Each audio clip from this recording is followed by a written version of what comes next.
Bonsoir, bienvenue à l'Atelier Librairie, le livre Voyageur animé par Fabienne Roch. Et moi-même, Bruno Lalonde, nous sommes à Montréal le 4 mars 2023. Aujourd'hui, je vous lis quelques passages plutôt désopilants de ceci, face à l'imprimé obscène de Gérard Tessier, publié en 1955 aux éditions de la Feuille d'érable à Montréal. Alors, c'est un ouvrage nous mettant en garde contre les mauvaises lectures et l'influence des comic books. Les super-héros américains nous invitant, même certains d'entre eux, le couple célèbre Batman et Robin, incitant les jeunes lecteurs à explorer leur homosexualité. Je vous lirai le passage, vous pourrez en juger par vous-même. Mais avant, je voudrais apporter mon petit grain de sel à ce qui agite le milieu littéraire en ce moment. C'est la réécriture de certains ouvrages. Roald Dahl et Ian Fleming. Écoutez, ici, je dois confesser que le débat me laisse un peu froid. Je sais, c'est pas sympathique de dire cela.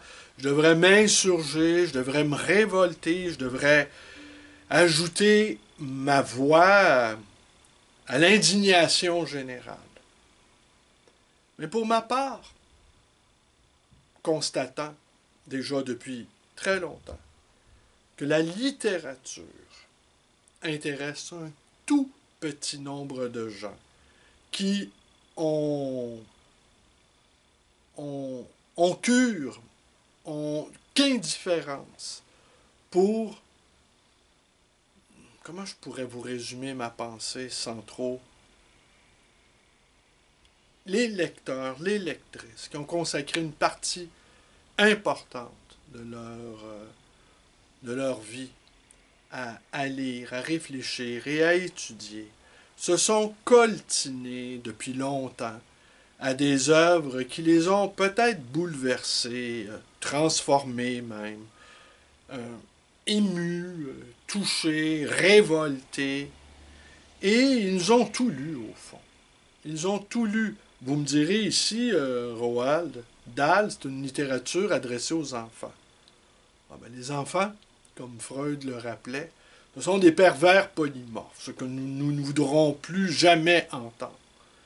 Et il faut avoir observé des enfants, comment ils peuvent maltraiter d'autres enfants, ou comment ils peuvent même torturer des insectes, ou comment ils peuvent avoir la passion de la destruction. Il faut les voir l'été sur les plages, édifiant, construisant de beaux châteaux de sable et des heures d'échafaudage fragile peuvent être détruits en quelques minutes dans une rage jubilante. Alors les enfants ont cette passion de la destruction, comme les adultes d'ailleurs. Et il faut voir dans les enfants de petits adultes. Alors c'est pas tant qu'il faut retrouver l'enfant en soi, mais il faut retrouver l'adulte dans l'enfant.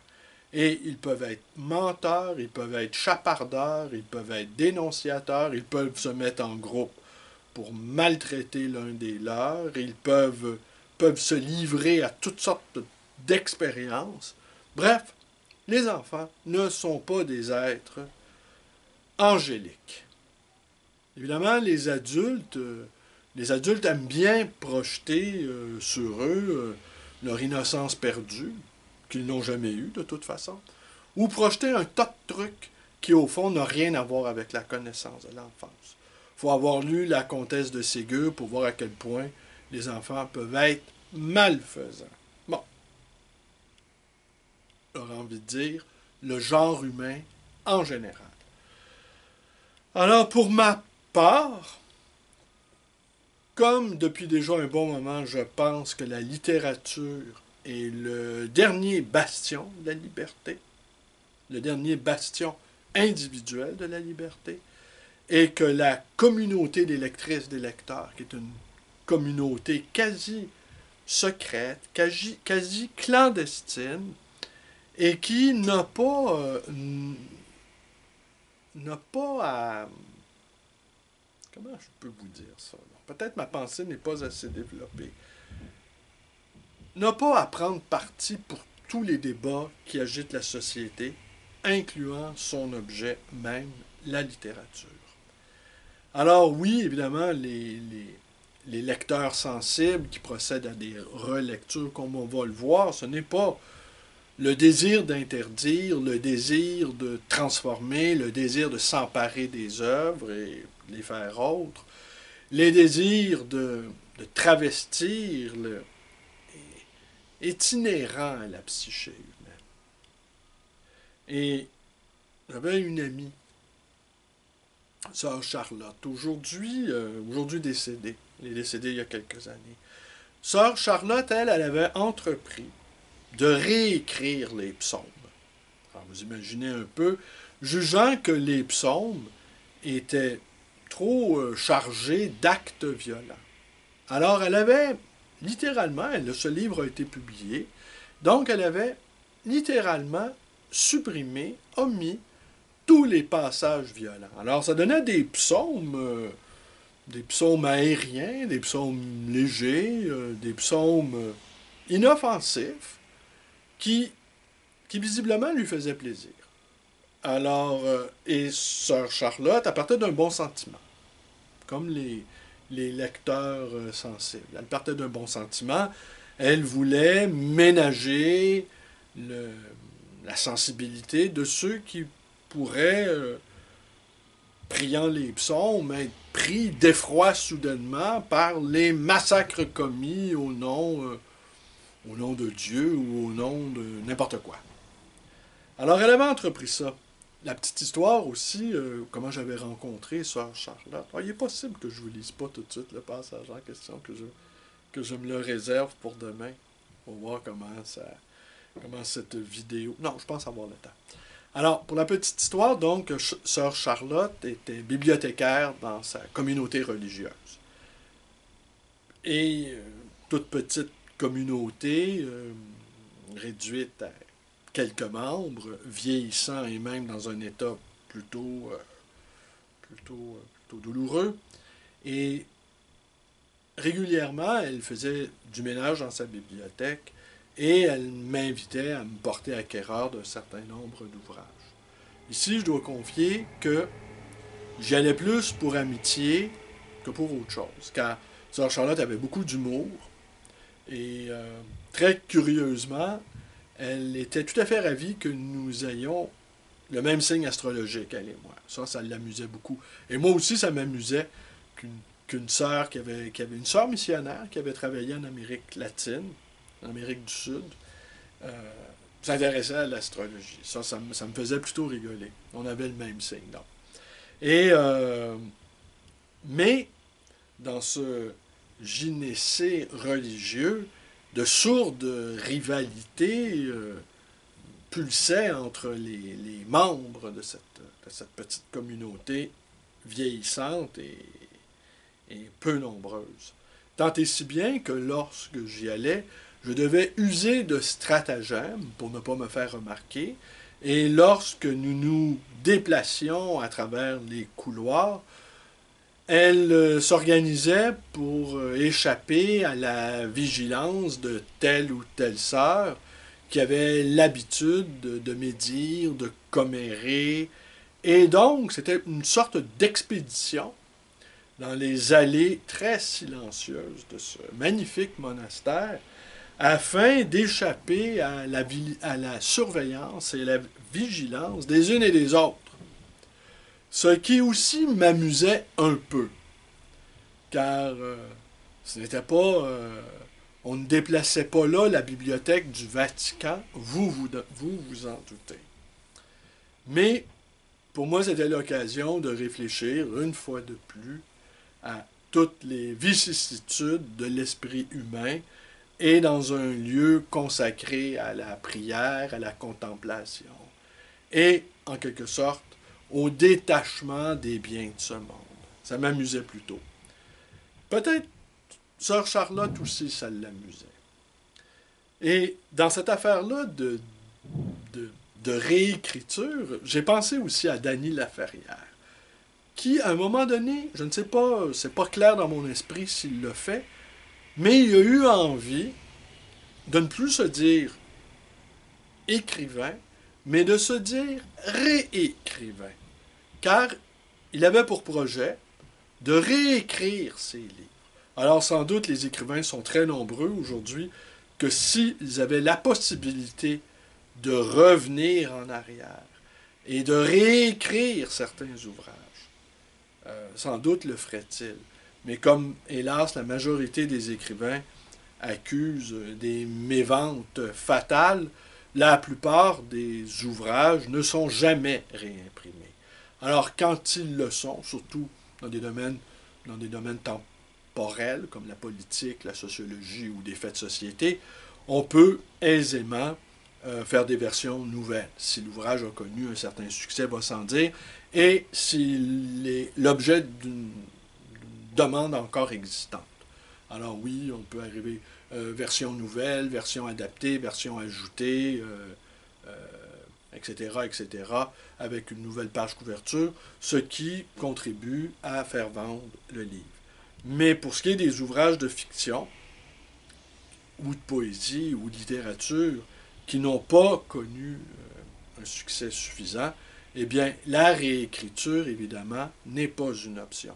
Mais je suis convaincu que la majorité des écrivains, s'ils pouvaient se transformer en réécrivains, ils en seraient ravis. Alors oui, la littérature aussi, ce que j'ai observé depuis déjà un bon 10 ans, on peut peut-être davantage, un nombre croissant de livres est publié sur le livre lui-même, sur l'histoire du livre, sur la fabrication du livre. Et on sent, dans cette époque tout numérique, tout visuel, tout écran, que le livre ne fait pas qu'opposer une résistance à cet univers toute image. Il est également quasiment sur le mode offensif. Et les livres n'ont jamais été aussi beaux, n'ont jamais été aussi attrayants, et les livres sur les livres n'ont jamais été aussi nombreux. C'est même presque une... Et je prévois dans un avenir plus ou moins rapproché qu'il y aura de plus en plus de livres sur les livres, que les livres vont eux-mêmes célébrer leur propre glorification. Sans doute quelques bibliophiles, quelques bibliomanes et quelques valeureux libraires travailleront dans ce sens-là, à faire du livre quelque chose de profondément essentiel. M'arrive également de penser que dans cette société d'absolue surveillance, de ce capitalisme de surveillance, comme disait l'autre, le livre échappe aux algorithmes, échappe au regard, échappe à tout au fond. Et m'arrive de penser également dans le même élan que la liberté, elle est nécessairement clandestine. Et que on n'ira pas chercher le lecteur dans le fin fond de sa bibliothèque personnelle. C'est évident aussi que le lecteur est un peu un réfractaire à l'atmosphère ambiante. Mais par son retrait, par son implication dans sa propre passion, il contribue de manière subtile et clandestine à maintenir du sens, à maintenir des zones à la fois de silence et à la fois de sens. Le lecteur, en se retirant dans sa bibliothèque, la lectrice en se retirant dans sa bibliothèque, au fond, elle pose un acte politique implicite. C'est-à-dire de ne pas participer aux incessants bavardages, à ne pas participer à l'insignifiance surmultipliée par les propos insipides et par le ronron des idées convenues, par la paresse intellectuelle qui semble avoir beaucoup d'adeptes. Et par la société de divertissement qui est devenue une sorte de soft totalitarisme, aurais-je envie de dire, sans trop exagérer. Alors donc, la littérature ne nous aura jamais été aussi nécessaire, et par le fait même, elle n'aura jamais été aussi puissante. Et on ne défend pas une conception aussi généreuse et vague que le siècle des Lumières, sans s'arranger pour ne pas être soi-même un phare ou une lumière ou une étincelle ou une petite flamme vacillante. Alors, on ne défend pas les Lumières comme projet théorique, on incarne les Lumières. Mais parfois, les Lumières sont sous le boisseau ou sont à l'abri des regards indiscrets ou trop tapageurs.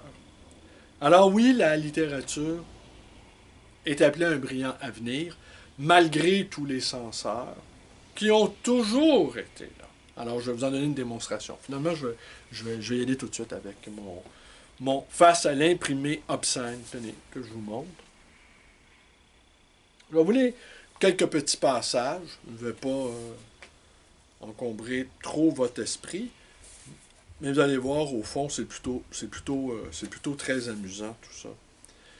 Et un passage où on y trouve sur les Français. Et Dieu sait que les Français ne se scandalisent pas facilement. Ils ont une littérature pornographique, ils le savent et ne s'en cachent pas. Seulement, ils ne la découpent pas, comme dit Jacques Hébert, ouais, Jacques Hébert, enfin, dans Voir vrai, volume 12, numéro 1, en petits caramels pour la distribuer aux enfants, comme nous le faisons, nous, catholiques et Canadiens français. Les Français ont toujours eu mauvaise réputation en ce pays. Pour peu, le fameux passage sur l'homosexualité, pour peu que l'on connaisse la série de comics Batman, l'on admettra que cette publication s'est donnée comme but de développer l'homosexualité. La fameuse revue Psychiatric Quarterly est de notre avis.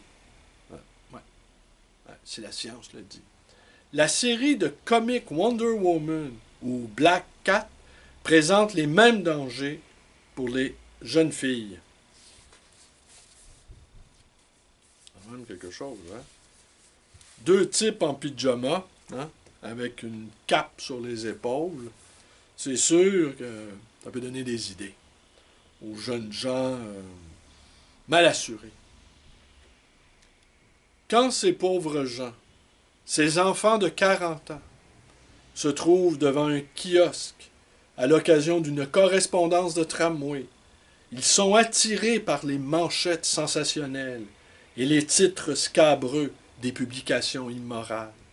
Ils réagissent aussi peu là qu'ailleurs et prennent l'habitude de lire telle feuille ou telle brochure qui ont piqué leur curiosité, parfois à l'occasion d'un crime retentissant.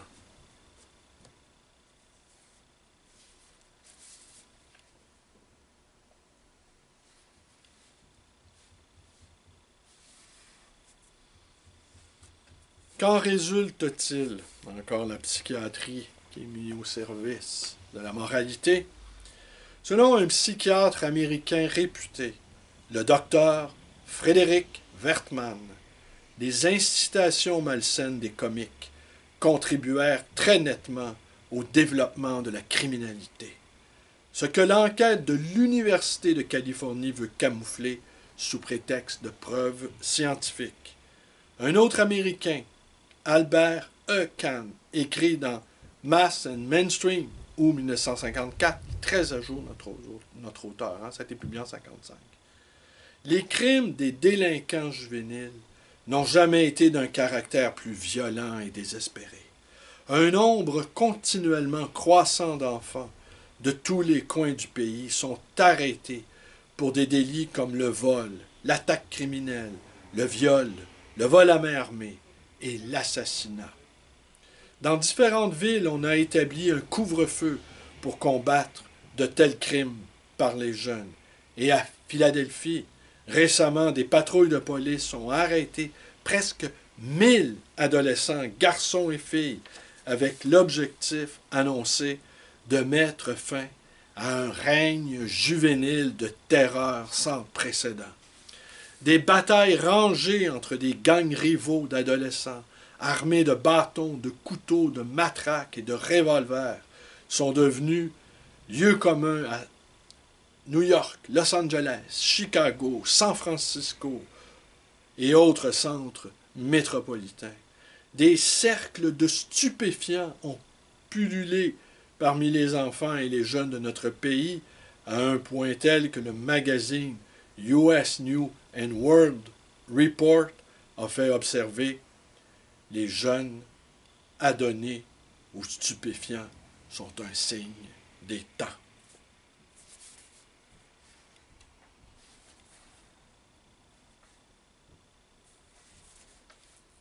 Alors, quelques petites statistiques.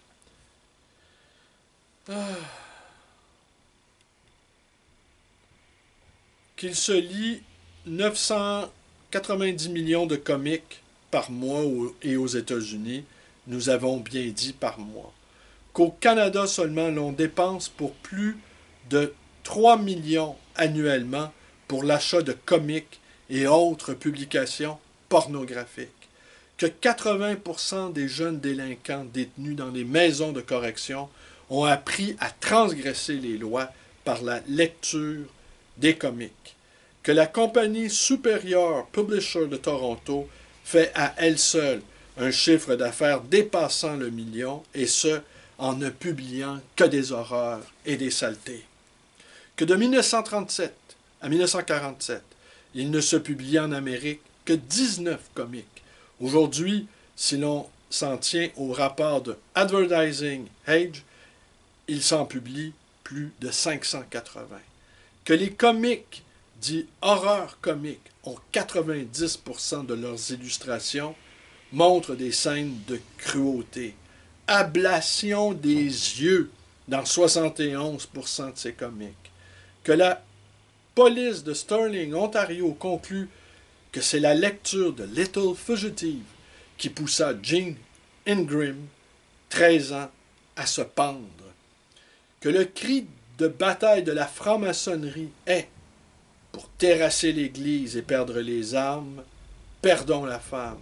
Ainsi, dans les love comics et les sex comics, la femme est-elle soumise à toutes sortes de dégradations, concours de beauté, exhibitions en costume de bain, exposition de cuisses, et nous pourrions en ajouter.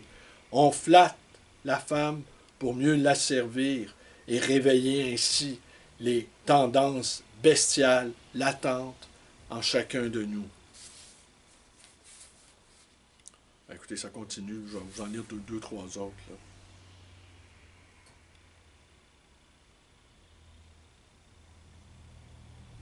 Qu'un seul comique est lu en moyenne par 5 enfants dont l'âge varie de 9 à 13 ans.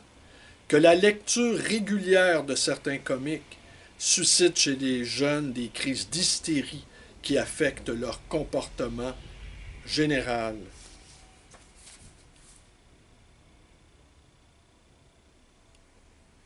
Que Verdun, Sherbrooke, Chicoutimi ont formé des comités de moralité afin de combattre ceux qui vivent du commerce honteux des imprimés de bas étage.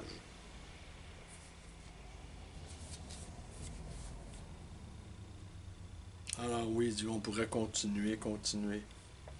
Alors, les responsables, c'est nous. Nous, les gens prudents, qui exigeons un couvercle sur chaque poubelle, l'étampe d'un inspecteur sur chaque quartier de viande, une tête de mort sur chaque fiole de poison, parfait, mais qui dans le même temps donnons à des millions, à toute une presse abrutie qui déboussole le cerveau et le cœur de nos enfants. Alors ça continue. Et évidemment, il y a un remède à tout ça, c'est la prière. Hein? Comme la prière et l'offrande de votre journée, la lecture du chapelet quotidien, communier.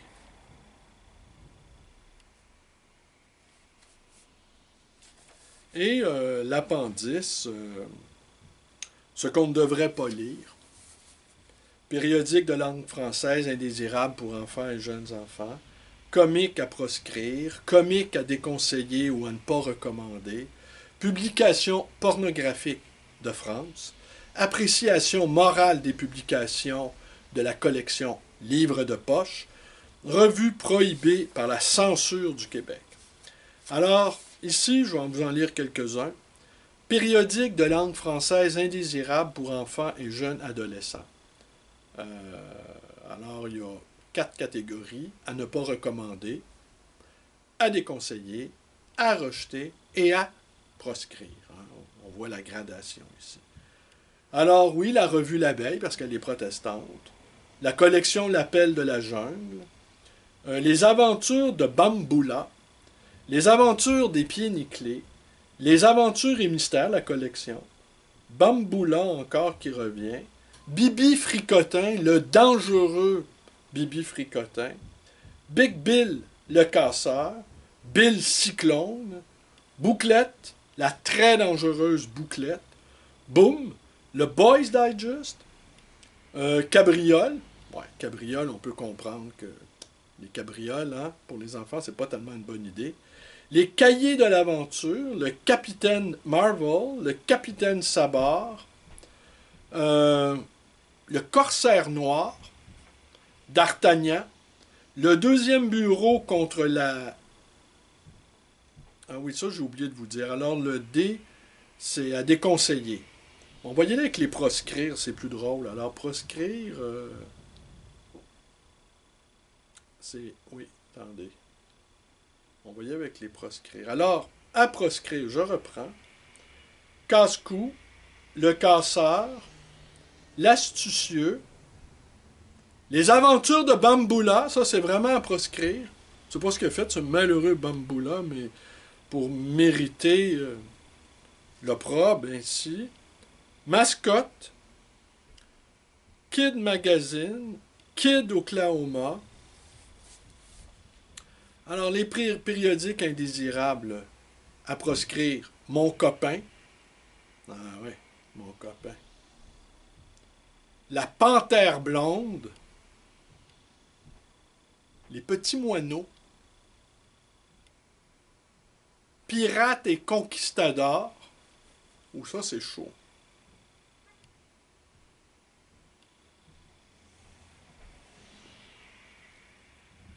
Recréation. Roudoudou. Ah, Roudoudou, pourquoi en parenthèse? Parce que c'est une publication communiste.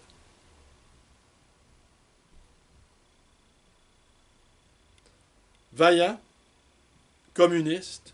Vaillant, communiste. Et Zégépus. Eh oui. Zigoto. Zorro. Alors, on conclut en disant que cette liste est sujette à addition. C'est pas fini, hein? Alors, pour ce qui est des comiques à prescrire, alors je vous en nomme quelques-uns. Batman of the West, Black Cat, Black Hawk, Black Hood, Black Magic, Blue Circle, Boy Commando, Boy Comics, Crime and Woman, Crime Detective, Crime Fighter, Daredevil, Desperado, Detective Comics, Jesse James, Jojo Congo King, Frankenstein. Eh oui, Frankenstein. Love Confession, Love Diary, Love Experience, Love Land, Love Letters. Là, c'est à proscrire. Tout ça est à proscrire. Hein. Love problem, love mystery, love memories, love problem and advice, love romance, lovers, lovers lane, love scandal, mad, man comics, Margie, penalty, pep, perfect crime, the phantom, phantom lady, pictorial romance, police comic, popular teenager, romantic love, romantic thrills, romantic western, run up, tales from the crypt, Targan, screen comic, secret love, secret of love, sensation, sensation comic, sensational police case, shadow, shock, smash, sorority secret. Oh, sorority secret. On imagine, hein? Le vieux fantasme des mononcles. Alors, toujours à proscrire. Alors ça, c'était à proscrire. Les weird mystery, les weird science, les western, les... Bon, à déconseiller. Bon, à déconseiller, j'en ai une dizaine, on va arrêter ça. Babe Ruth comic, Baby UA, The Barker, Baseball Comics. Le baseball, hein? Ouais. On a donné des goûts, des envies d'assassinat avec une batte de baseball. Cutie Pie, Daffy, Dagwood, Dale Evans, Denis de Menace. Oh oui, le terrible Denis la Menace.